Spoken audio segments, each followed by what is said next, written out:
சென்னையில் உள்ள சில ஏடிஎம்களில் பணம் எடுக்க நள்ளிரவில் பொதுமக்கள் குவிந்தனர். பழைய 500 மற்றும் 1000 ரூபாய் நோட்டுகள் செல்லாது என்று அறிவிக்கப்பட்டதால் அவற்றை மாற்றுவதற்காக வங்கிகளில் மக்கள் கூட்டம் அலைமோதி வருகிறது. ஏடிஎம்களில் பணம் எடுக்க நீண்ட வரிசையில் காத்திருக்கும் வாடிக்கையாளர்கள் ஏடிஎம்களில் பணம் இல்லை என்று புகார் தெரிவித்து வருகின்றனர்.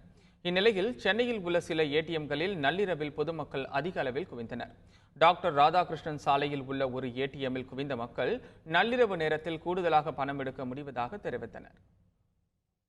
நைட்டு தூக்கத்தெல்லாம் விட்டுட்டு 11 o'clock ஏடிஎம்மில் க்யூவில் நின்றுட்டு 11:40 கேஷ் எடுத்துகிட்டு திரும்ப ஒன் டே அடுத்த நாள் 12 o'clock ஆனதுக்கப்புறம் அடுத்த நாள் கணக்கில் திரும்பவும் கேஷ் எடுத்துகிட்டு 2 டைம் கேஷ் எடுக்கிறோம். நான் பல்லாவரத்துலேருந்து வரேன்.